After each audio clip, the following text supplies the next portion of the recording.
राधे राधे, हरे कृष्ण। आप सभी को अनंत चतुर्दशी की हार्दिक शुभकामनाएं। प्रिय श्रोताओं, आज की इस वीडियो में हम बात करेंगे एक ऐसे व्रत की जो न सिर्फ हमारे जीवन से दुख दरिद्रता को दूर करता है, बल्कि हमें अनंत सुख, समृद्धि और भगवान विष्णु की अनंत कृपा के साथ साथ अंत में मोक्ष भी प्रदान करता है। भाद्रपद शुक्ल पक्ष की चतुर्दशी तिथि को मनाया जाने वाला चतुर्दशी व्रत, जो कि अनंत चतुर्दशी के नाम से जाना जाता है, न केवल एक परंपरा है बल्कि हमारे और भगवान विष्णु के बीच एक अटूट बंधन का प्रतीक भी है। और आज के इस वीडियो में मैं आपको विस्तार से बताऊंगी कि किस प्रकार शास्त्रोक्त विधि से अनंत चतुर्दशी की पूजा आप कर सकते हैं, और यदि उपवास ना भी रख पाए तो आप क्या कर सकते हैं, क्योंकि इस दिन 14 गांठों वाला अनंत सूत्र भी बाह में बांधा जाता है। तो किस प्रकार से आप अनंत सूत्र की पूजा करके अपनी बाह में बांध सकते हैं और कौन सी बाह में आपको बांधना चाहिए। सबसे पहले सुबह जल्दी स्नान आदि से निवृत्त होकर साफ स्वच्छ वस्त्र धारण करें। इस दिन सफेद, पीले या हल्के रंग के वस्त्रों का प्रयोग करना शुभ रहता है। फिर मंदिर आदि को साफ करके वहां पर गंगा जल छिड़कने के बाद एक चौकी स्थापित करें। उस पर साफ पीले रंग का वस्त्र बिछाएं। शास्त्रों में पीला रंग भगवान विष्णु का प्रिय माना गया है, इसलिए पूजन सामग्री में पीले रंग की सामग्री का अधिक से अधिक प्रयोग करना चाहिए। अब पुष्प का आसन देकर भगवान विष्णु की प्रतिमा या तस्वीर को चौकी पर विराजित करें। यदि आपके पास शालिग्राम भगवान हो तो उनका पूजन भी सर्वोत्तम माना जाता है आज के दिन। यदि आपके पास शेष नाग की प्रतिमा हो तो उनका पूजन भी इस दिन किया जा सकता है। भगवान विष्णु की प्रतिमा ना हो और भगवान कृष्ण की प्रतिमा या तस्वीर हो तो उनका पूजन भी आज के दिन अनंत स्वरूप में किया जा सकता है।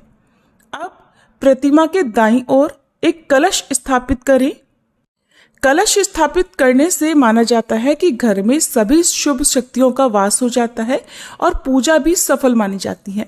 हालांकि यदि आपके पास समय का अभाव है या किसी प्रकार अभाव है तो आप बिल्कुल साधारण विधि से कलश की स्थापना कर सकते हैं, जिसमें जल भरकर आप उस कलश में रखें।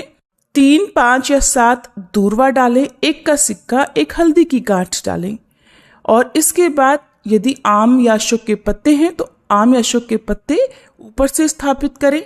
फिर एक पात्र में आप अनाज भरकर रखें, गेहूं या चावल आप भरकर रख सकते हैं, और उसके ऊपर दीप जलाकर रखें, जिसे हम दीप कलश कहते हैं। और अगर आप पानी वाले नारियल की स्थापना करना चाहते हो तो दीपक की जगह पर नारियल की स्थापना करके उस पर आप पीला वस्त्र बांधकर भी कलश की स्थापना कर सकते हैं।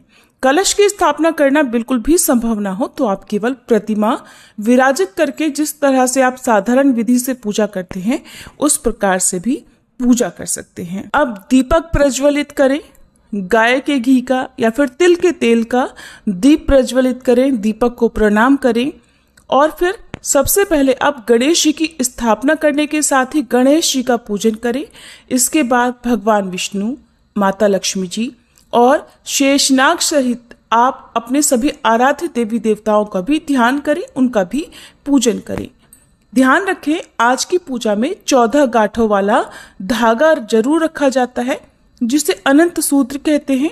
आपको ये धागा बाजार से मिल जाएगा, जो पूजा सामग्री वाली दुकान होती है। यदि आप लाना भूल गए हैं या नहीं मिला है तो परेशान ना हो। घर पर जो मौली या कलावा होता है या कच्चा सूत यदि आपके पास है तो आप जितना बाह में बांधा जाता है उतना आप उसे रख लें, थोड़ा एक्स्ट्रा रखें, क्योंकि उसमें 14 गांठें लगाएंगे तो वो धागा छोटा हो सकता है और बाह में आसानी से एक बार में बांधा जा सके, इतनी लंबाई वाला धागा आपको रखना है। इस धागे को एक पात्र में रखकर भगवान विष्णु के चरणों में अर्पित करें।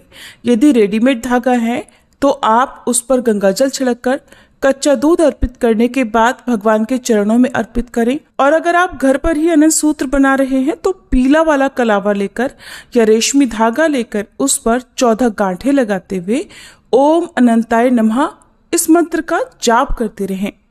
ये 14 गांठें 14 लोकों का प्रतीक होती हैं और ये 14 लोक हैं भूरलोक, भुवरलोक, स्वरलोक, महरलोक, जनलोक, तपोलोक, ब्रह्मलोक, अतललोक, वितललोक, सुतललोक, रसातललोक, तलातललोक, महातल और पाताल लोक। मान्यता है कि इस अनंत सूत्र में भगवान विष्णु का वास होता है और भगवान विष्णु अपने भक्त की हर संकट से रक्षा करते हैं। इसलिए 14 गांठें लगाते समय मन में भगवान के प्रति अटूट श्रद्धा और विश्वास भी होना आवश्यक है।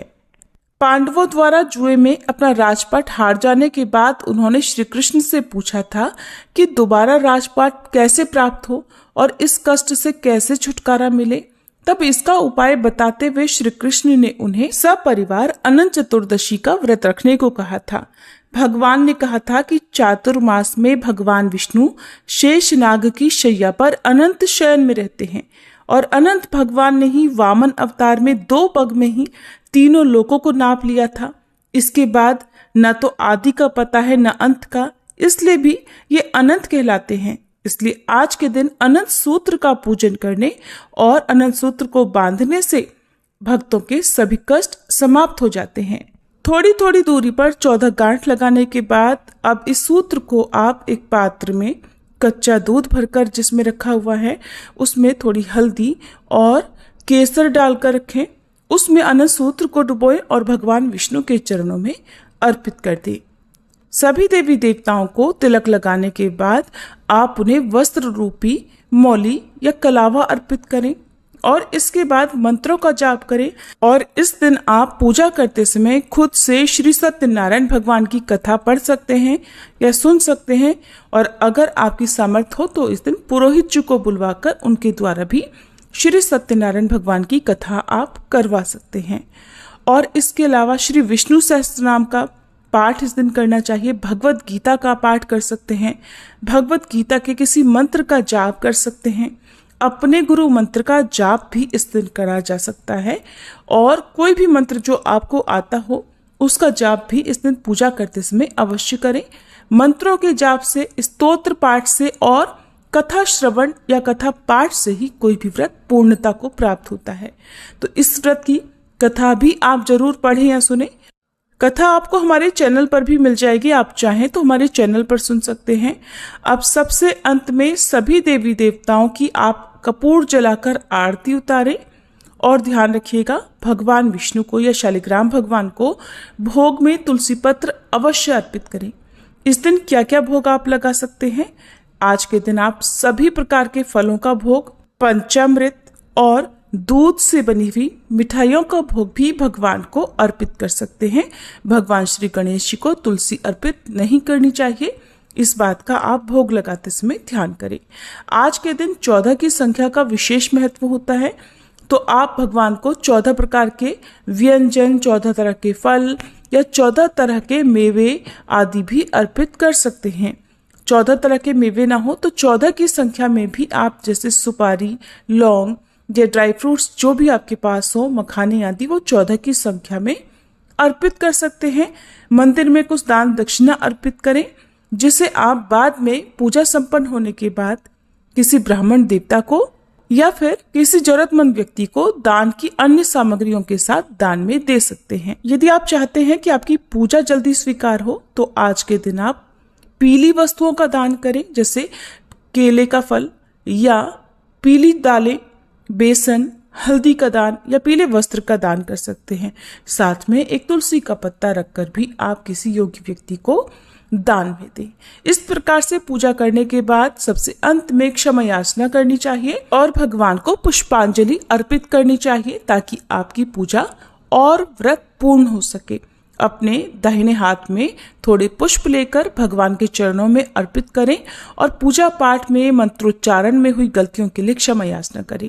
अब आपने जो अनंत सूत्र रखा हुआ है उसे, यदि पुरुष हैं घर में तो पुरुष अपनी दाईं भुजा में और महिलाएं हैं तो वो अपनी बाईं भुजा में यानी ऊपरी हिस्से में ही शरीर के बांधा जाता है।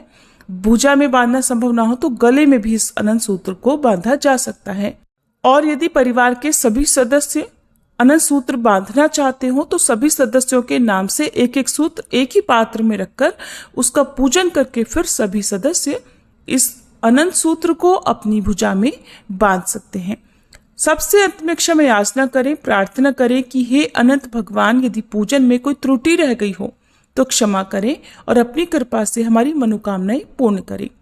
अनंत सूत्र को आप कब खोल सकते हैं? तो देखिए 14 दिनों तक तो इसे लगातार बांध कर ही रखना होता है। इसके बाद चाहे तो आप खोल सकते हैं। खोलने के बाद आप इसे शुद्ध स्थान पर रख दें और फिर अगली अनंत चतुर्दशी पर आप अनंत सूत्र का भूमि विसर्जन कर सकते हैं, यानी कि किसी साफ जगह पर मिट्टी खोदकर, गड्ढा खोदकर वहां पर आप इसे दबा सकते हैं। अब आपको जो भी पूजन सामग्री है उसका क्या करना है? देखिए, सुबह से शाम तक तो आपको व्रत रखना है। व्रत यदि नहीं भी रख पा रहे हैं तो आप राहु काल को छोड़कर पूरे दिन भर में किसी भी समय पूजा कर सकते हैं।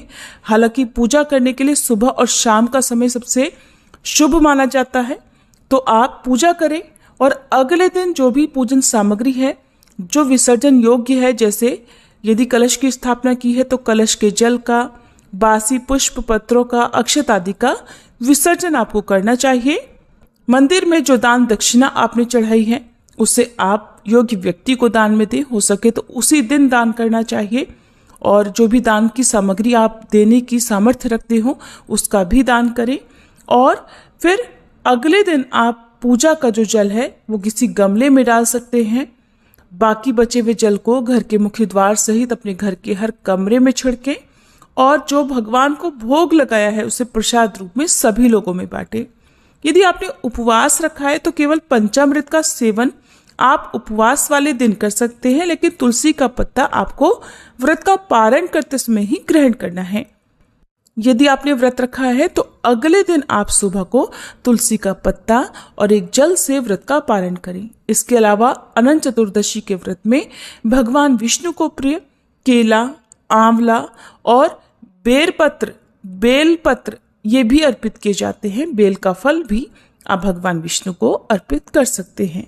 अब अनंत सूत्र से जुड़े हुए कुछ नियमों के बारे में भी जान लेते हैं कि अनंत सूत्र कब और कैसे खोलना चाहिए। अनंत सूत्र बांधने के बाद आपको जितने दिन तक अनंत सूत्र आपकी भुजा में रहता है, बाह में बंधा रहता है, तब तक आपको लहसुन प्याज का, मांस मदिरा का सेवन नहीं करना है। तो ऐसा कर पाना हो सकता है कि बहुत से लोगों के लिए संभव ना हो, तो ऐसी अवस्था में आप केवल 14 घंटे तक भी अनंत सूत्र को अपनी भुजा में बांध सकते हैं। उसके बाद इसे श्रद्धा के साथ, जितनी श्रद्धा के साथ आपने पहना है उतनी ही श्रद्धा के साथ खोलकर माथे से लगाकर किसी सुरक्षित जगह पर रखें। और कुछ लोग अगले 14 दिनों तक बांधते हैं, तो 14 दिनों तक आपको उन्हीं नियमों का पालन करना होगा। इसके बाद आप इस धागे को खोलकर रख सकते हैं। और जो लोग लहसुन प्याज का या मांस मदिरा का सेवन नहीं करते हैं वे अगले वर्ष तक भी अनंत सूत्र को अपनी भुजा में बांध कर रख सकते हैं। अगर बात करें कि कितने व्रत अनंत चतुर्दशी के रखने चाहिए, तो इस दिन क्योंकि 14 की संख्या का विशेष महत्व होता है, तो 14 वर्षों तक लगातार अनंत चतुर्दशी का व्रत करके अंतिम व्रत पूरा होने के बाद 15वां जो अनंत चतुर्दशी का व्रत होगा उसमें आपको 14 ब्राह्मणों को अपने घर पर भोजन के लिए आमंत्रित करना चाहिए। या 14 ब्राह्मणों को आप घर से बाहर मंदिर में दान दक्षिणा देकर, उनके चरण स्पर्श करके, उन्हें दान दक्षिणा से संतुष्ट करके भोग, प्रसाद, मिठाई आदि देकर, वस्त्र देकर तब व्रतों का उद्यापन कर सकते हैं। और ऐसी सामर्थ्य ना हो तो केवल दक्षिणा आदि देकर या कुछ भी जो भी आपकी सामर्थ्य हो वो आप दान में देकर तब अपने व्रत का पारण कर सकते हैं या उद्यापन कर सकते हैं। लगातार 14 वर्षों तक अनंत चतुर्दशी का व्रत यदि जो व्यक्ति रख लेता है उसे भगवान की अनंत कृपा अवश्य ही प्राप्त होती है। इस व्रत को महिलाएं या पुरुष कोई भी रख सकता है। और यदि व्रत आप रख रहे हैं तो जितने दिन तक अनंत सूत्र आपकी भुजा में बांधा होता है उतने दिन तक आपको जो नियम आपको बताए गए हैं लहसुन प्याज मांस मदिरा वाले, उनका आपको ध्यान रखना ही रखना होता है। और जो लोग ऐसा नहीं करते हैं उन्हें अनंत सूत्र बांधने का कोई भी फल प्राप्त नहीं होता है। ये थी आज की वीडियो। उम्मीद है ये जानकारी आपको पसंद आई होगी। जानकारी कैसी लगी प्लीज कमेंट बॉक्स में जरूर बताइएगा।